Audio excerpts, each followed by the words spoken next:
श्री राधा कृष्णाय नमो नमः। सर्वप्रथम मैं भगवान श्री राधा कृष्ण के श्री चरण कमलों की वंदना करता हूँ। आप सभी भक्त और श्रोताजनों को भी सादर नमस्कार करता हूँ। ग्रंथ श्री चैतन्य चरितावली से महाप्रभु श्री चैतन्य जी के पूरी लीला से आज हम भगवान श्री कृष्ण के साक्षी गोपाल लीला का श्रवण करेंगे, जो इस ग्रंथ में इस प्रकार से वर्णित है। पद्मभया चलन या प्रतिमा स्वरूपे ब्रह्मण्य देवो ही सताज्ञम देशयो विप्र कृते भूतयो त साक्षी गोपाल महम नतोस्म्यहम। प्रातकाल उठकर प्रभु नित्य कर्म से निवृत्त हुए और भगवान श्री गोपीनाथ जी की मंगल आरती के दर्शन करके उन्होंने भक्तों के सहित आगे के लिए प्रस्थान किया। रास्ते में उन्हें वैतरणी नदी मिली, उसमें स्नान करके प्रभु राजपुर में गए। वहाँ वराह भगवान का स्थान है। वराह भगवान के दर्शन करने के अनंतर याजपुर में होते हुए और शिवलिंग विरजा दर्शन तथा ब्रह्मकुंड में स्नान करते हुए नाभिज्ञा में पहुँचे। वहाँ दशमेघ घाट पर स्नान करके कंटक नगर में पहुंचकर भगवान साक्षी गोपाल के दर्शन किए। साक्षी गोपाल जी के मंदिर में बहुत देर तक कृष्ण कीर्तन होता रहा। नगर के बहुत से नर नारी प्रभु के कीर्तन और नृत्य को देखने के लिए एकत्रित हो गए। प्रभु को नृत्य करते देखकर ग्रामवासी स्त्री पुरुष भी आनंद में उन्मत्त होकर कठपुतलियों की तरह नाचने कूदने लगे। बहुत देर तक संकीर्तन आनंद होता रहा। तब प्रभु ने अपने भक्तों के सहित साक्षी गोपाल के मंदिर में विश्राम किया। रात्रि में भक्तों के साथ कथोपकथन करते करते प्रभु ने नित्यानंद जी से पूछा, श्रीपाद, आपने तो प्राय भारतवर्ष के सभी मुख्य मुख्य तीर्थों में भ्रमण किया है। आपसे तो संभवतः कोई प्रसिद्ध तीर्थ ना बचा हो जहाँ जाकर आपने दर्शन स्नान आदि ना किया हो। कुछ धीरे से नित्यानंद जी ने कहा, हाँ प्रभु, 12 वर्ष मेरे इसी प्रकार तीर्थों के भ्रमण में ही व्यतीत हुए। प्रभु ने पूछा, यहाँ भी पहले आए थे?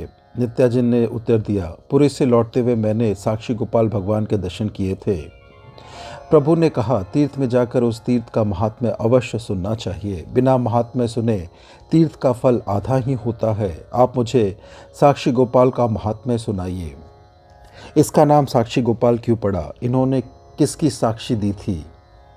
प्रभु की ऐसी आज्ञा सुनकर धीरे धीरे नित्यानंद जी कहने लगे, मैंने किसी पुराण में तो साक्षी गोपाल भगवान की कथा नहीं सुनी, क्योंकि यह बहुत प्राचीन तीर्थ नहीं है। अभी थोड़े ही दिनों में साक्षी गोपाल भगवान विद्यानगर से यहाँ पधारे हैं। लोगों के मुख से मैंने जिस प्रकार साक्षी गोपाल की कथा सुनी है उसे सुनाता हूँ। तेलंग देश में गोदावरी नदी के तट पर विद्यानगर नाम की कोट देश की प्राचीन राजधानी थी। वह नगर बड़ा ही समृद्धशाली तथा समुद्र के समीप होने के कारण वाणिज्य व्यापार का केंद्र था। उसी नगर में एक समृद्धशाली कुलीन ब्राह्मण रहता था। ब्राह्मण भगवत भक्त था। वह गौ ब्राह्मण तथा देव प्रतिमाओं में भक्ति रखता था। घर में खाने पीने की कमी नहीं थी। लड़के बड़े बड़े हो गए थे, इसलिए घर के संपूर्ण कामों को वे ही करते थे। यह वृद्ध ब्राह्मण तो माला लेकर भजन किया करता था। घर में पुत्र, पुत्रवधू, स्त्री तथा एक अविवाहिता छोटी कन्या थी। ब्राह्मण की इच्छा तीर्थ करने की हुई। उस वृद्ध ब्राह्मण के समीप ही एक गरीब ब्राह्मण का लड़का रहता था। उसके माता पिता उसे छोटा ही छोड़कर परलोकवासी हो गए थे। जिस किसी प्रकार मेहनत मजूरी करके वह अपना निर्वाह करता था, किंतु उसके हृदय में भगवान के प्रति पूर्ण श्रद्धा थी। वह एकांत में सदा भगवान का भजन किया करता था। इस कारण उस पर भगवान की कृपा थी। भगवान की कृपा की सबसे मोटी पहचान यही है कि जिसे ब्राह्मणों में, तीर्थों में, भगवत चरित्रों में, देवस्थानों में, भगवत प्रतिमाओं में, गौवों में, तुलसी, पीपल आदि पवित्र वृक्षों में श्रद्धा हो, इन सब के प्रति हार्दिक अनुराग हो, उसे ही समझना चाहिए कि वह भगवत कृपा का पात्र बन चुका है। उस ब्राह्मण कुमार का इन सब के प्रति अनुराग था, इसलिए वह वृद्ध ब्राह्मण इस लड़के पर स्नेह करता था। एक दिन उस वृद्ध ब्राह्मण ने इस युवक से कहा, भाई, यदि तुम्हारी इच्छा हो तो चलो तीर्थ यात्रा कर आवे। गृहस्थी के जंजाल से कुछ दिन के लिए तो छूट जाएं। प्रसन्नता प्रकट करते हुए उस युवक ने कहा, इससे बढ़कर उत्तम बात और हो ही क्या सकती है। तीर्थ यात्रा का सुयोग तो किसी भाग्यवान पुरुष को ही प्राप्त हो सकता है। मैं आपके साथ चलने के लिए तैयार हूँ। अपने मन के योग्य साथी पाकर वह वृद्ध ब्राह्मण बहुत ही प्रसन्न हुआ और उस युवक को साथ लेकर तीर्थ यात्रा के लिए घर से निकल पड़ा। दोनों ही गया, काशी, प्रयाग, अयोध्या, नैमिषारण्य, ब्रह्मावर्त आदि तीर्थ स्थानों के दर्शन करते हुए ब्रजमंडल पहुँचे। वहाँ पर इन्होंने भद्रवन, बिलवन, लोहवन, भांडीरवन, महावन, मधुवन, तालवन, कुमुदवन, बहुलावन, काम्यवन, खदिरवन और श्री वृंदावन आदि 12 वनों तथा उपवनों की यात्रा की।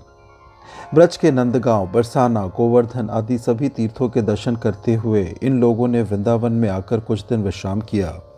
उस छोटे ब्राह्मण कुमार ने संपूर्ण यात्रा में उस वृद्ध ब्राह्मण की बड़ी ही निस्वार्थ भाव से सब प्रकार की सेवा शुश्रूषा की। वह वृद्ध ब्राह्मण इस युवक की सेवा शुश्रूषा से बहुत ही अधिक संतुष्ट हुआ। उसने गोपाल जी के मंदिर में कृतज्ञता प्रकट करते हुए उस ब्राह्मण कुमार से कहा, भाई, तुमने हमारी ऐसी अद्भुत सेवा की है कि ऐसी सेवा पुत्र अपने पिता की भी नहीं कर सकता। मैं इस कृतज्ञता के बोझ से दबा सा जा रहा हूँ। मैं सोच रहा हूँ इसके बदले में मैं तुम्हारा क्या उपकार करूँ। ब्राह्मण कुमार ने कहा, आप तो मेरे वैसे ही पूज्य हैं, फिर वृद्ध है, भगवत भक्त है, पड़ोसी है, मेरे पिता के तुल्य है और आजकल तीर्थयात्री है। आपकी सेवा करना तो मेरा हर प्रकार से धर्म है। इसमें मैंने प्रशंसा के योग्य कौन सा काम किया है? यह तो मैंने अपने मनुष्य योचित कर्तव्य का ही पालन किया है। मैंने किसी इच्छा से आपकी सेवा नहीं की, इसलिए इसका बदला चुकाने की क्या जरूरत है। वृद्ध ब्राह्मण ने कहा, तुम तो बदला नहीं चाहते, किंतु मेरा भी तो कुछ कर्तव्य है। जब तक मैं तुम्हारे इस महान उपकार का कुछ थोड़ा बहुत प्रत्युपकार ना कर सकूंगा, तब तक मुझे शांति ना होगी। मेरी इच्छा है कि मैं अपनी पुत्री का विवाह तुम्हारे साथ कर दूं। आश्चर्य प्रकट करते हुए उस युवक ने कहा, यह आप कैसी बातें कर रहे हैं? कहाँ आप इतने भारी कुलीन, धनी, मानी, बड़े परिवार वाले गृहस्थ, कहाँ मैं माता पिता विहीन, अकुलीन, अनाथ ब्राह्मण कुमार। मेरा आपका संबंध कैसा? संबंध तो सदा समानशील गुण वाले पुरुषों में होता है। वृद्ध ने कहा, पिता का कर्तव्य है कि वह कन्या के लिए योग्य पति की खोज करे, उसके धन, परिवार और वैभव की ओर विशेष ध्यान ना दे। तुम्हारे जैसे शील स्वभाव का वर अपनी कन्या के लिए और कहाँ मिलेगा? इसलिए मैं तुम्हें ही अपना कन्या दूंगा। तुम्हें मेरी यह प्रार्थना स्वीकार करनी पड़ेगी। उस युवक ने कहा, आप तो खैर राजी भी हो जाएंगे, किंतु आपकी स्त्री, आपका पुत्र तथा जाति परिवार के इस संबंध को कब स्वीकार करने लगे? वे तो इस बात के सुनते ही आग बबूला हो जाएंगे। वृद्ध ब्राह्मण ने दृढ़ता के साथ कहा, हो जाने दो, सबको आग बबूला। किसी का इसमें क्या साझा है? लड़की मेरी है, मैं जिसे चाहूँगा दूंगा। कोई इसमें कह ही क्या सकता है? तुम स्वीकार कर लो। युवक ने कहा, मुझे स्वीकार करने में तो कोई आपत्ति नहीं है, किंतु आप घर जाकर यहाँ की सब बातें भूल जाएंगे। स्त्री, पुत्र तथा परिवार वालों के आग्रह के सामने वहाँ आपकी कुछ भी ना चल सकेगी। वृद्ध ब्राह्मण ने जोश में आकर कहा, मैं गोपाल भगवान को साक्षी करके कहता हूँ कि तुम्हारे साथ अपनी पुत्री का विवाह अवश्य करूँगा। बस अब तो विश्वास करोगे? कुछ धीरे से ब्राह्मण कुमार ने कहा, अच्छी बात है, वहाँ चलने से सब पता चल जाएगा। इस प्रकार गोपाल के सामने पुत्री देने की प्रतिज्ञा करके वह वृद्ध ब्राह्मण थोड़े दिनों के बाद उस युवक के साथ लौटकर विद्यानगर में आ गया।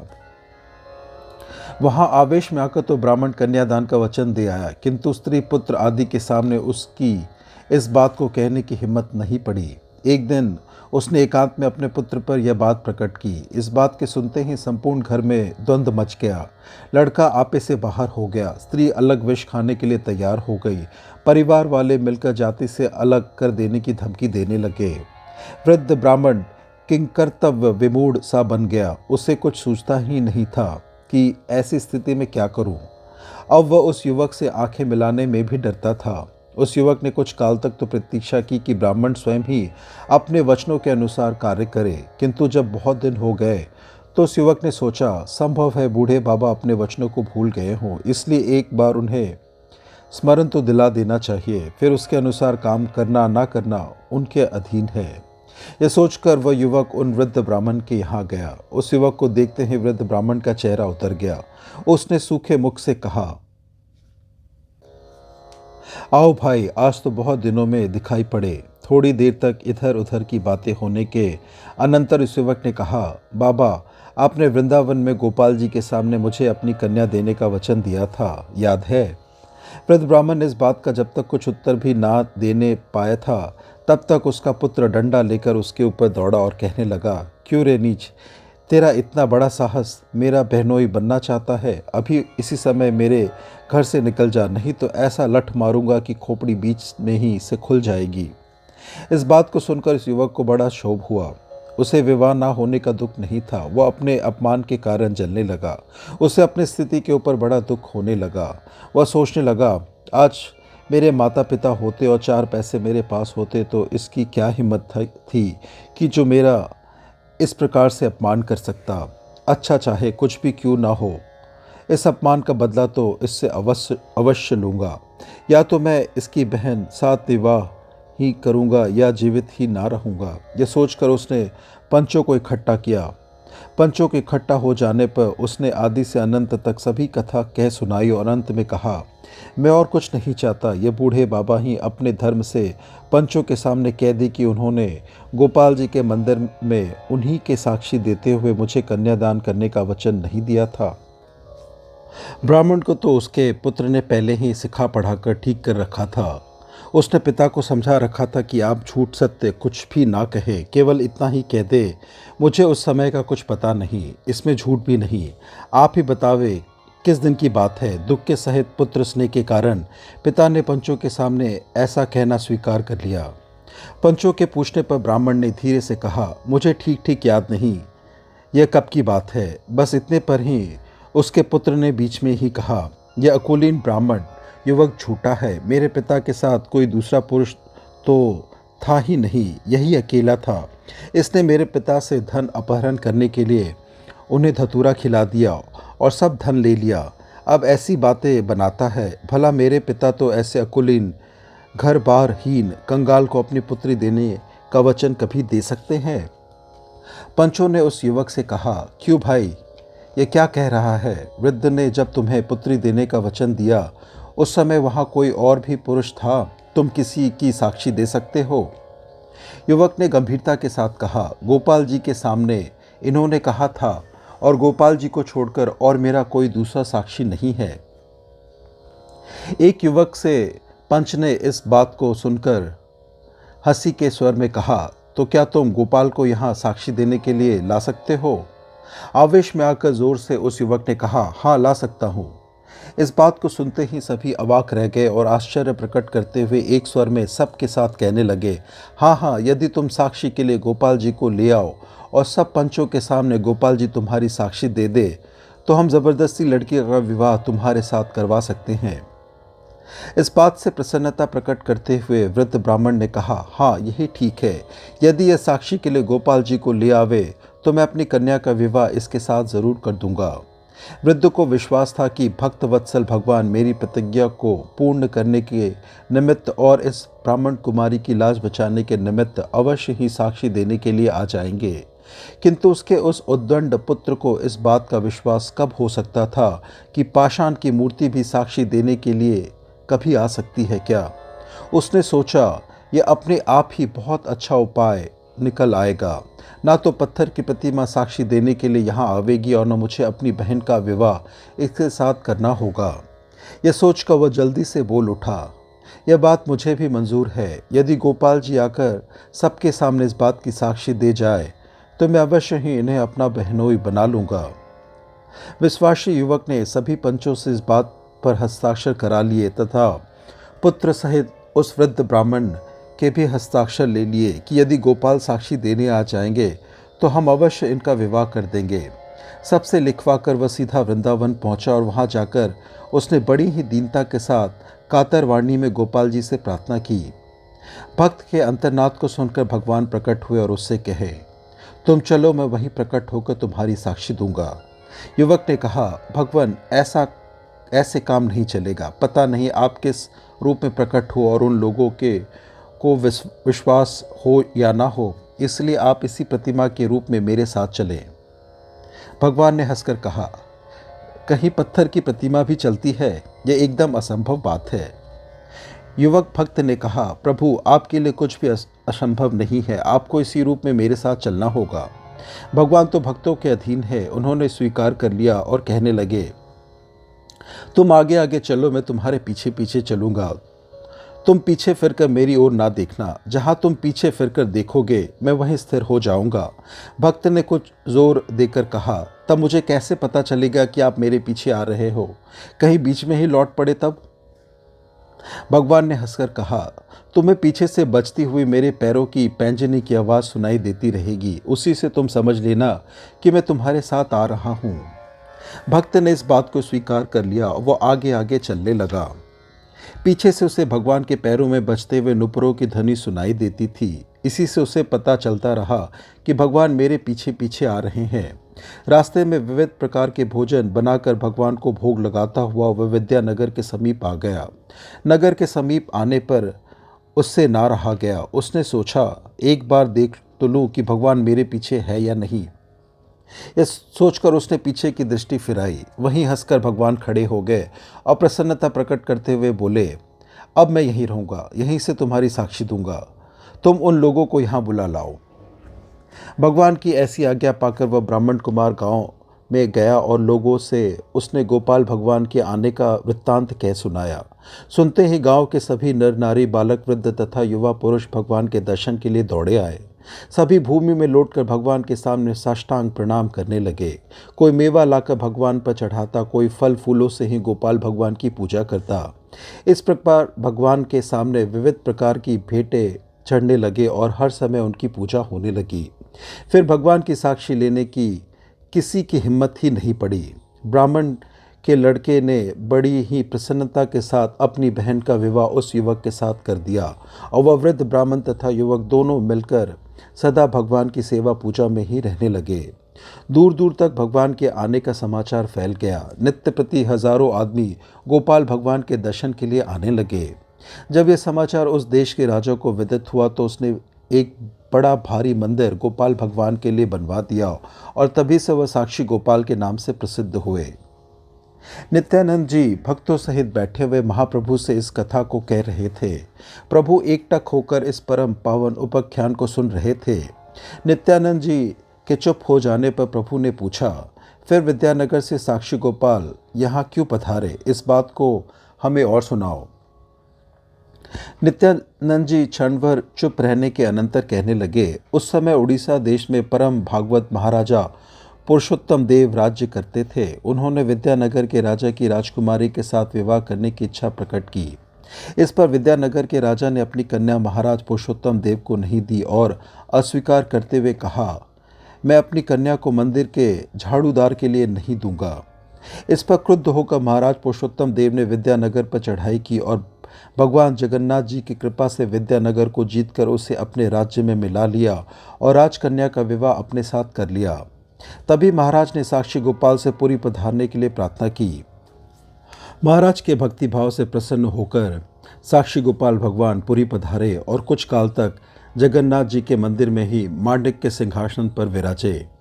जगन्नाथ जी पुराने थे, वे बेचारे नए ही आए थे, इसलिए दोनों में कुछ प्रेम कलह उत्पन्न हो गया।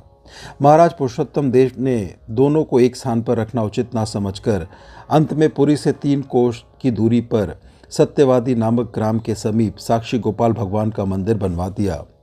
तब से ये यहीं विराजमान है। इनकी महिमा बड़ी अपार है। एक बार उड़ीसा देश की महारानी इनके दर्शन के लिए पधारी। इनकी मनमोहिनी बाकी झांकी करके महारानी मुग्ध हो गई। इनकी इच्छा हुई कि यदि भगवान की नाक छिदी हुई होती तो मैं अपने नाक का बहुमूल्य मोती भगवान को पहनाती। दूसरे ही दिन महारानी को स्वप्न हुआ मानो साक्षी गोपाल भगवान सामने खड़े हो और कह रहे हैं, महारानी हम तुम्हारी मनोकामना पूर्ण करेंगे। पुजारियों को पता नहीं कि हमारी नाक छिदी हुई है, कल तुम ध्यानपूर्वक दिखवाना, हमारी नाक में छिद्र है, तुम सहर्ष अपना मोती पहनाकर अपनी इच्छा पूर्ण कर सकती हो। प्रातःकाल उठते ही महारानी ने यह वृत्तांत महाराज से कहा। महाराज ने उसी समय पुजारियों से भगवान की नाक दिखवाई। सचमुच उसमें छिद्र था। तब महारानी बड़े ही प्रेम से अपना बहुमूल्य मोती भगवान की नाक में पहनाया। इतना कहकर नित्यानंद जी चुप हो गए। इस कथा को सुनकर प्रभु प्रेम में गदगद हो गए और साक्षी गोपाल की मनमोहिनी मूर्ति का ध्यान करते करते ही वह रात्रि प्रभु ने वहीं बिताई। इस प्रकार से ग्रंथ श्री श्री चैतन्य चरितावली से आज के अध्याय की संपन्नता होती है, जिसमें हमने भगवान श्री साक्षी गोपाल जी के लीला का श्रवण किया। श्रवण करने के लिए और अपना बहुमूल्य समय देने के लिए आपको धन्यवाद। त्रुटियों के लिए क्षमा प्रार्थी हूँ। श्री राधा कृष्णाय नमो नमः।